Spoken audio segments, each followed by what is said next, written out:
তো hello everyone, welcome back to our channel dream girl খুশিতে সবাইকে স্বাগত।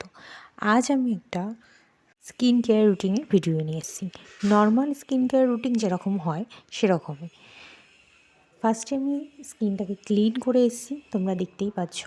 আমি আর সেটাকে দেখালাম না এখানে, এটা স্কিপ করে গেছি, আমি ভিডিও করতে ভুলে গেছি। আমি clean and clear face wash দিয়ে আমার স্কিনটাকে ক্লিন করে নিয়েছি। আর আমি এইমাত্র সবে স্নান করে উঠলাম, তাই আর দেখানো হয়নি। তারপরে দেখো, আমি ইউজ করছি গোলাপ জল ডাবরের, যেটা টোনার হিসাবে খুবই ভালো।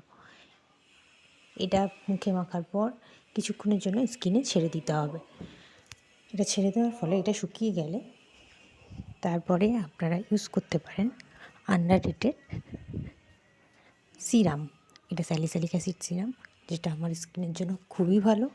এবং আমার যেহেতু সেনসিটিভ অ্যাকনে প্রন স্কিন, তাই আমি স্যালিসাইলিক অ্যাসিড সিরামটা মাখছি। আর এটা আমার এই সিরামটা আমার খুবই ভালো লাগে।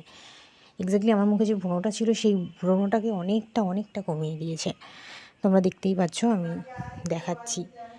তো সিরামটা মুখে অ্যাবজর্ব হয়ে গেলে, এটা 2-3 ফোঁটা দিলেই হবে। এটা অ্যাবজর্ব হয়ে গেলে এটাকে কিছুক্ষণের জন্য ছেড়ে দিতে হবে। এটা স্কিনের মধ্যে পুরোপুরিভাবে অ্যাবজর্ব হয়ে গেলে তারপরে আমি ইউজ করব একটা ময়শ্চারাইজার।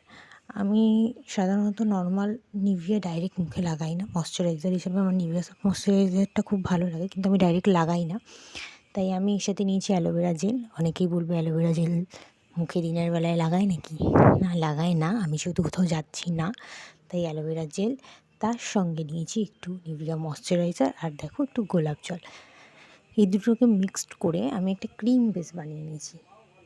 খুব কম অয়েলি থাকবে এরকমভাবে বানাতে হবে। এটাকে বানিয়ে নিয়েছি। বানিয়ে নিয়ে এটা আমি পুরো ফেসে অ্যাপ্লাই করলাম। এটাকে পুরো ফেসে অ্যাপ্লাই করার পর এটা যখন পুরোপুরি অ্যাবজর্ব হয়ে যাবে, খুব ভালো মতো অ্যাপ্লাই করতে হবে। অ্যাবজর্ব হয়ে যাওয়ার পর একটা সানস্ক্রিন, সবসময় মনে রাখবেন সানস্ক্রিন কিন্তু মাস্ট। আমি এখানে আন্ডার রেটেডেরই সানস্ক্রিন ইউজ করছি। এটা আমি ফার্স্ট টাইম কিনেছি। খুব ভালো সানস্ক্রিন, আমি ইউজ করছি 1 মাস হলো। ভালো লেগেছে আমার সানস্ক্রিনটা, ইউজ করেছি।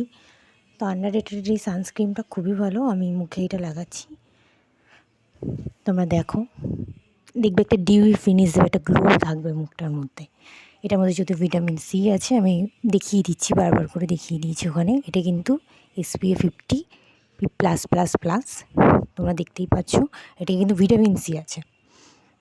তো এটা পুরোপুরি মুখে অ্যাবজর্ব হয়ে গেলে, ভালো করে ক্রিমটাকে আমরা মুখে লাগিয়ে নিয়ে পুরোপুরি অ্যাবজর্ব হয়ে গেলে, দেখো আমাদের স্কিনটা কীরকম প্লাম্প লাগছে না, কীরকম বাউন্সি লাগছে। দেখো, দারুণ লাগছিলো স্কিনটা আমার, নিজের খুব ফ্রেশ ফিল হচ্ছিলো।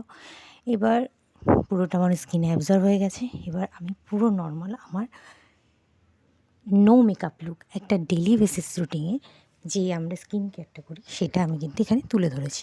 তোমরা ভালো করে জিনিসটা দেখো, আমার স্কিনটা আগের থেকে কত গ্লো লাগছে। তো তোমরাও এইভাবে যদি স্কিনটাকে কেয়ার করো, স্কিন হেলদিও থাকবে, ভালোও থাকবে। তাই সবাইকে বলবো, আমার ভিডিওটা যদি ভালো লাগে তো লাইক করো, কমেন্ট করো, সাবস্ক্রাইব করো। আর নতুন আর কিসের উপর ভিডিও দেখতে চাও সেটাও কমেন্ট করে কিন্তু জানিও।